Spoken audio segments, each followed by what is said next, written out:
Assalamualaikum warahmatullahi wabarakatuh. Para pendengar, para peminat kuliah subuh yang berbahagia, soal-soal hidup dan kehidupan kekal yang kita sebutkan sekali 2 minggu di dalam pengajian tasawuf ini belum habis. Dalam keterangan yang telah lalu kita melihat bahwasanya kepada kita telah diberitahukan bahwa hidup yang di belakang ini itulah hidup yang sebenarnya. Segala kesungguhan kita di dalam kehidupan yang sekarang, kegiatan, inisiatif, kreatif, dan segala macamnya, kita tujukan dalam umur yang pendek ini, dalam masa yang sedikit ini. Kita sanggup memikul beban bagaimanapun beratnya. Kita sanggup payah, lelah, penat, sukar. Karena ada yang kita harapkan, yaitu kehidupan yang sejati tadi. Ilmu dan amalan, usaha dan kerja hanya alat untuk mencapai kebahagiaan hidup yang akan datang. Hidup dimulai apabila nafasnya berhenti. Alangkah ganjilnya perkataan itu. Hidup dimulai apabila nafasnya berhenti. Yang sebelum itu apa? Hidup itu hanya khayal.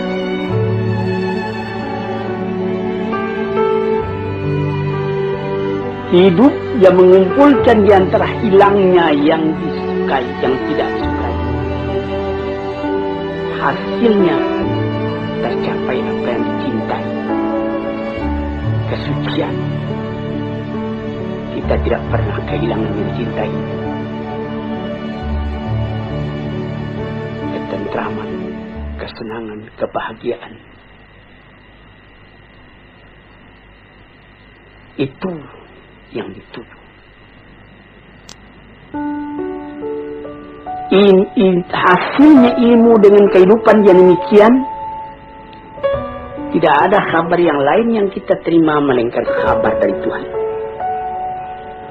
yang disampaikan dari tangan pertama dari orang yang paling sempurna akhlaknya, paling luas ilmunya, paling benar katanya, yaitu Nabi SAW dan nabi-nabi yang dahulu dari dia.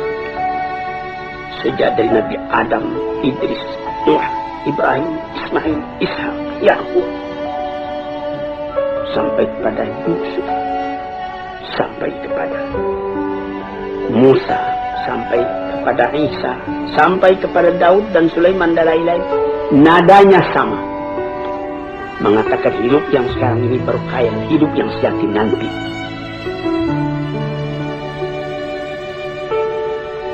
Terbukti hal itu dalam hati orang yang beriman. Sehingga boleh dikatakan dari iman tadi jadi menjadi keyakinan. Sehingga jiwa tadi lama-lama pindah daripada bayangan kepada kenyataan, daripada khayal kepada yang akan hilang, daripada hidup yang fana, karena inginnya kepada kehidupan yang sejati, karena rindunya kepada kekuasaan yang mutlak.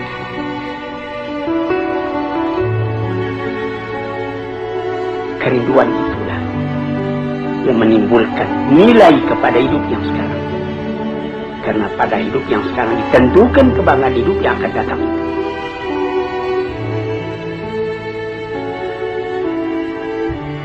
Oleh sebab itu, maka barang siapa yang musafir,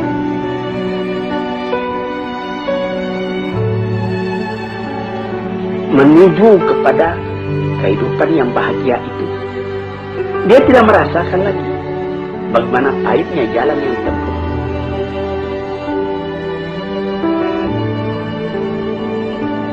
Dia mengorbankan segala tenaganya,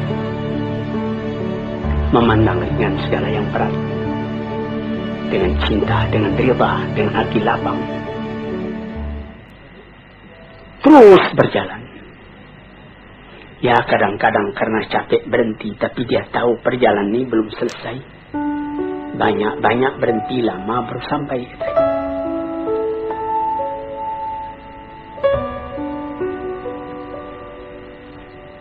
Tuan-tuannya yang terhormat, orang yang tidak melihat ini, tidak sampai kepercayaannya kepada ini, adalah orang yang tidak mempunyai ketenangan di dalam kehidupan. Dia lekas putus asa. Ada orang-orang filosof, filsafat yang mengatakan hidup ini, katanya, ialah meminta kepuasan. Ini ada yang disebutkan di dalam falsafah modern, eksistensialisme,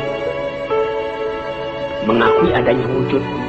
Sesudah wujud tidak ada lagi.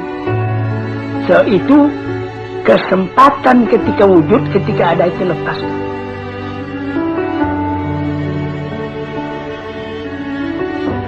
Karena apabila kita telah mati, kita sama saja. Seorang filosof yang tinggi, seorang ulama yang besar, seorang perampok, seorang pergajul, seorang yang tidak apa-apa, apabila telah kembali ke tanah, jadi tanah, dimakan ulat. Dia ambil alasan ketika Iskandar Makedoni berjalan-jalan ke satu kuburan. Di sana bertemu dia dengan filosof Diogenes. Lalu dia menanyakan, di situ ada kuburan. Raja Iskandar Makedoni menanyakan, Tuan, mengapa Tuan di sini? Dia bilang, saya sedang menggali-gali kubur.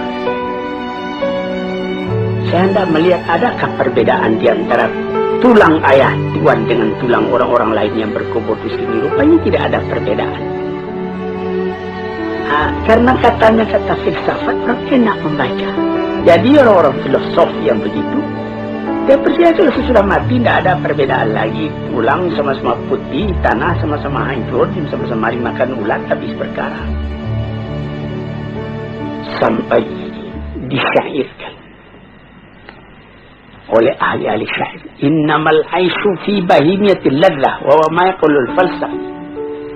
Hidup itu ialah menurutkan kepuasan, ladzah, kepuasan. Segala yang ada ini katanya yang penting puas. Puas makan, puas minum, puas bersanggama dan lain-lain sebagainya. Piala dari kematian menyamakan antara orang pandai dengan orang bodoh. Orang-orang yang bodoh itu di bawah bumi sama kedudukan dengan orang filosof. Kalau engkau masih ragu, coba tanyai bumi itu, apa perkataannya? Perkataan begini adalah simbol dari orang yang mu'anid, yang menentang agama, menentang akal.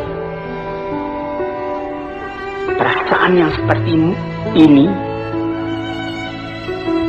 dari akal juga, tapi akal yang dipenuhi oleh nafsu, bukan akal yang kembali kepada kemurniannya, kepada fitrahnya.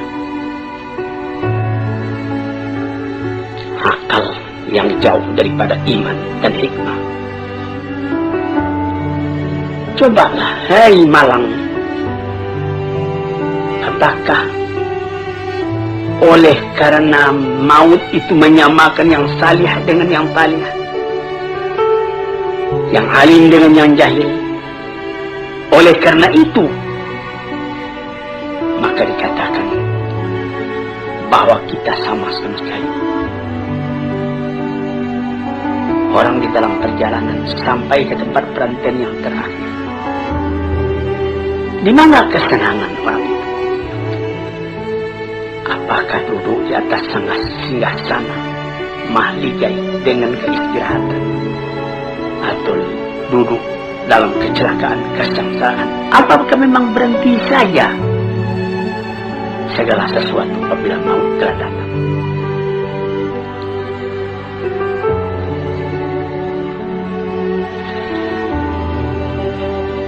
Tanyakan katanya kepada bumi, kata Al-Syair tadi.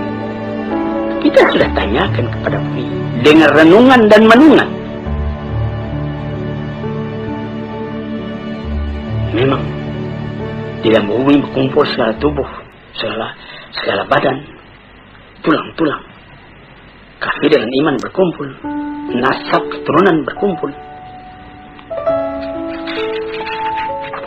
Tetapi kalau sekiranya mati hingga itu saja, guna apa agama ini semua? Apa kita semua akan memutuskan saja habiskan segala agama?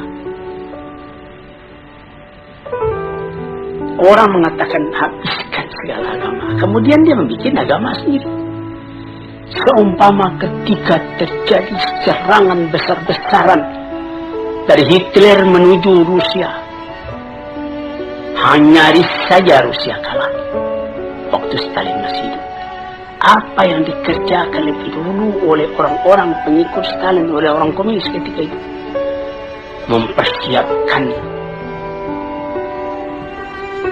mempersiapkan kuburan Lenin, karena di situ diletakkan di dalam keranda kaca tubuh Lenin itu.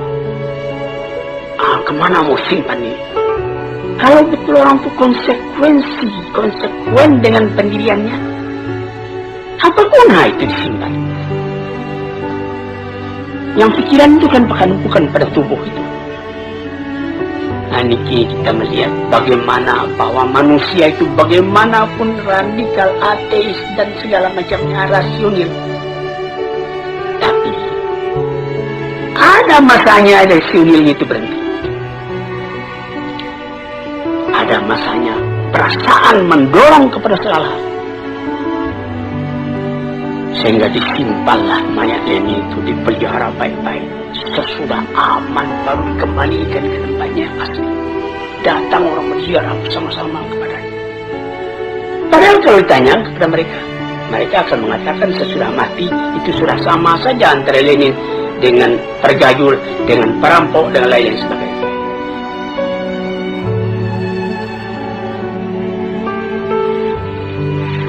Jadi kalau kita hendak menanyakan bagaimana sebenarnya manusia sesudah matinya,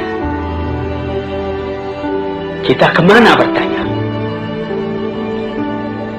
Orang yang beragama sudah jelas menjawab kepada Tuhan, kepada Rasul-Rasul, kepada Musa, kepada Isa, kepada Yusuf, kepada Daud, kepada Sulaiman, kepada Muhammad, kepada Nuh, kepada Ibrahim. Akan sepakatkah semuanya itu nabi-nabi itu menegakkan bohong dalam alam ini? Kita tanyakan juga kepada orang-orang yang mengalami rasa kejiwaan yang mendalam, menjadi khalifatullah di muka bumi. Dan tanyakan juga kepada Quran.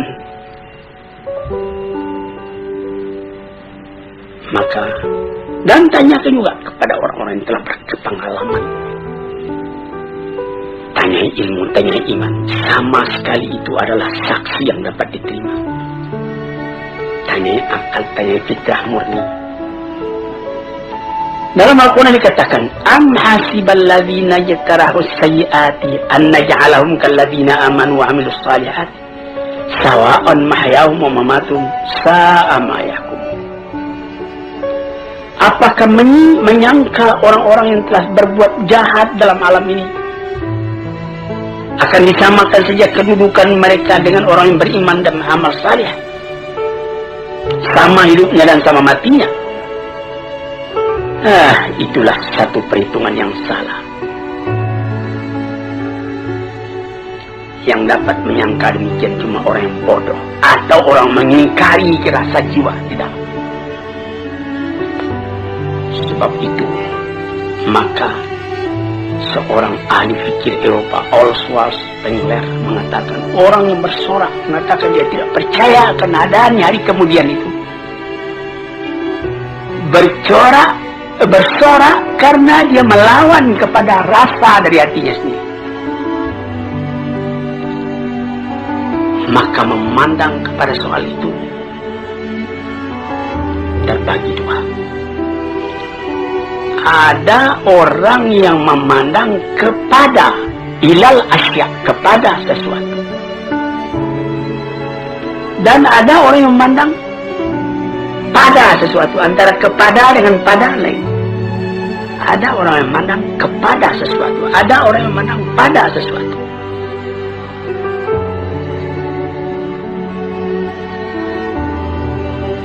Orang yang cuma memandang kepada sesuatu, menjadikan sesuatu itu semata-mata objek, maka pikirannya dan hatinya lama-lama pecah belah. Dia tidak dapat mengambil kesimpulan. Pandangannya cuma dengan panca indera, tidak akan memberikan faidah kepadanya. Li'annahu lima faqadal ikhtiyar awalan fa inna faqadal ikhtiyar tsaniyan. Karena dia tidak dapat memilih sejak pertama sampai kepada yang seterusnya, tidak ada pilihan lain.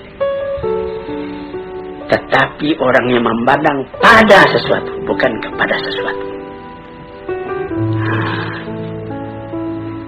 Pandangan yang tadi membawanya menyeberang kepada rupanya dan hakikatnya dan maksudnya. Ini apa? Dari mana ke mana? Kalau dia memandang sesuatu di hadapannya itu, menjalar pikirannya tadi kepada yang lain, sebab dan akibat yang timbul dari itu. Sampai dia mengaji juga apa arti wujud dari ini, apa hikmatnya, dan apa ilmu yang sempurna dalam ini. Tambah lama derajat pandangannya pada sesuatu itu, dapat membawanya membedakan mana yang sahih, mana yang benar, mana yang salah, mana yang kekal, mana yang fana. Dia memandang kepada kulitnya dan intinya. Misalnya, kita ambil permisalan orang yang memandang kepada sesuatu dengan pada sesuatu. Kalau dia memandang kepada sesuatu, terbujur mayat di hadapan matanya. Dia lihat ini tubuh akan dimasukkan ke dalam kubur. Sesudah dalam kubur dia akan cair, tidak ada apa-apa lagi. Filosof masuk ke dalam cair, hancur jadi tanah. Psikolog masuk ke dalam kubur, hancur jadi tanah. Dia memandang itu, tidak ada artinya. Tapi kalau dia pandang kepada sesuatu, ditukar dengan pada sesuatu, dia lihat, dia bawa kepada dirinya sendiri. Bercerai nyawa dengan badan. Apakah arti perpisahan itu? Apakah dikatakan oleh Suhrawardi, filosof dan ahli tasawuf yang besar? Dia mengatakan, badanku ini mengurung keadaan hakikatku yang sebenarnya. Aku terikat dalamnya. Tapi apabila aku mati, artinya perceraian antara hakikatku yang hidup dengan badanku yang akan jadi tanah. Aku tidak mengenal mati.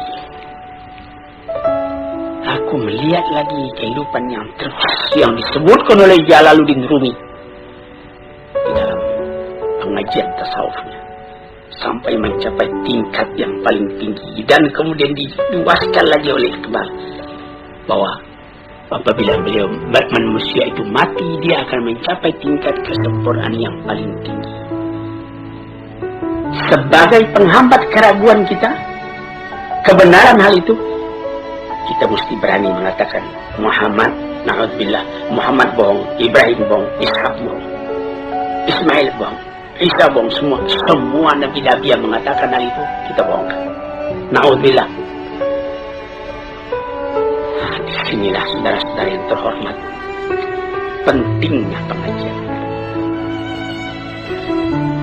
Kalau kita telah tahu bahwa dunia ini adalah jalan, jembatan untuk menuju penyeberangan yang luas, yang kekal, tentu kita akan menyediakan bakalan untuk itu.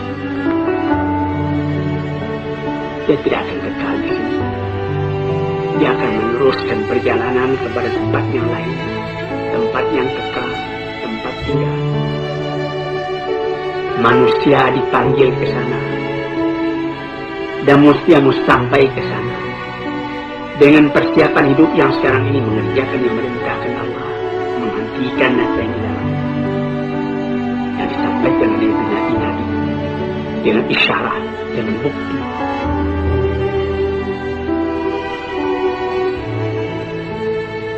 Dengan demikian baru sampailah manusia tadi kepada ketentraman hati. Untuk itulah dia dipersiapkan perjalanan yang menuju ke sana. Dia berusaha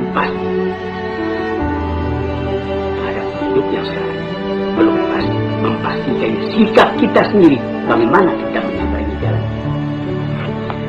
Nah, itulah hadirin yang terhormat, hakikat dari kehidupan yang dikatakan tadi, yang di seberang hidup yang sekarang itu hidup yang sejati. Sekian dulu, lain-lain hari kita sambung lagi. Assalamualaikum warahmatullahi wabarakatuh.